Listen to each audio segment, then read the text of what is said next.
morning. Don't know where you are, but where I am. It's early, the world's still stretching, the coffee's hot, and the signals are already coming in. Let's take a look before the day starts making demands. This is Signal Check with Adrian North. Saturday morning. The feeds are quieter than weekdays, but the vulnerabilities, they don't take weekends off. Coffee's doing its work. The inbox is mostly silent, but a few signals cut through anyway. Let's pull them up before the day gets loud. Microsoft has confirmed something that's been happening in the wild for a little while now. Active exploitation of a new Exchange server vulnerability, CVE 2026-4T897. And the attack vector is simple, a crafted email. That's it. Someone sends a specially crafted message to an on-premise Exchange server, and the flaw lets them in. No user interaction, no link to click, just delivery and exploitation. Microsoft's released patches, but here's the thing. On-prem Exchange environments don't always patch fast. Enterprise timelines, testing windows, maintenance schedules. Meanwhile, attackers already know the trick. If you're running Exchange on-prem, this one's not theoretical anymore. It's happening. Cisco's also confirming active exploitation this week. 6.222.6.20182, a critical authentication bypass flaw in their Catalyst SD-WAN controller platform. And yes, it was exploited as a 0-day before the patch dropped. The flaw that attackers bypass authentication entirely and gain administrative access. Full control over the SD-WAN environment. Routing, segmentation, visibility, all of it. SD-WAN is backbone infrastructure. It's not some edge service you can sandbox and forget about. When someone gets admin access there, they're sitting at the control layer of your network. Cisco's patch is out now. But the 0-day window already happened. So the question isn't if you should patch, it's whether someone already walked through that door while it was open. OpenAI confirmed this week that 2 employee devices were compromised in the TAN-Stack supply chain attack. The same campaign that poisoned hundreds of NPM and PyPI packages last month. The breach forced OpenAI to rotate code signing certificates, which tells you the scope of what they're worried about. If an attacker had access to signing infrastructure, even briefly, you can't trust anything signed in that window. Supply chain attacks keep working because they hit the part of the stack we all assume is safe.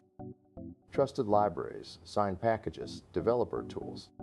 And once you're in that layer, you're upstream from everyone who builds on top of it. OpenAI says they've contained it. But the fact that it reached 2 devices inside one of the most security-conscious companies in AI, that's the signal. Nobody's upstream from this threat model. Now, a very different kind of story, but one that matters if you care about accountability. 6 months ago, the top finishers of a prominent African marathon crossed the line. They won, they set times, they earned prize money, and they still haven't been paid. We're talking about thousands of dollars owed to athletes who depend on this income. And it's not a dispute over results or doping. It's just silence, no checks, no answers, no timeline. The government has now stepped in to investigate, which is good, but the fact that it took 6 months and an official inquiry to get any movement, that's a system failure. These athletes did their part, the part where you show up, run faster than everyone else, and finish first. Everything after that was supposed to be someone else's job, and they didn't do it. Here's a stat that'll sit with you. 1,000 miles, 4,000 laps, around a single track. 18 straight days. That's what Mason Wright just completed. He ran a quarter-mile loop over and over for 2.5 weeks. No marathon course, no scenery change, just the same oval, the same turns, the same visual loop 4,000 times. He did it to raise money for single-parent families. And when he finished, his reaction was honest. I don't know how I did this. There's something almost meditative about it. Or maddening, probably both.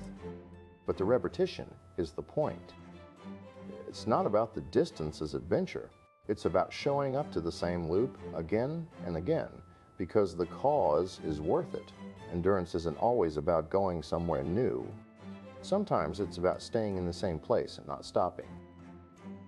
Tesla released new details this week about a couple of crashes involving its robotaxi fleet. And the details are honestly kind of fascinating for what they reveal about the edge cases. 2 incidents. One vehicle drove into a metal fence, another into a construction barricade. But here's the thing, these weren't autonomous navigation failures. They were remote operator errors. Tesla's robotaxis have remote drivers who can take over when the AI gets confused. Safety layer, right?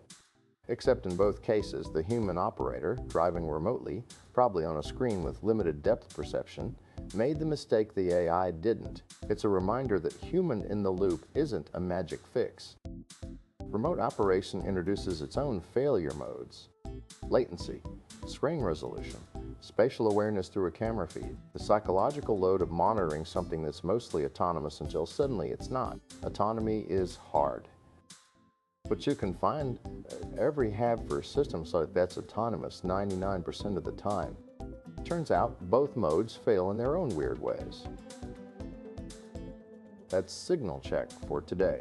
Close the tabs, step outside, the day's waiting. We'll talk again next time.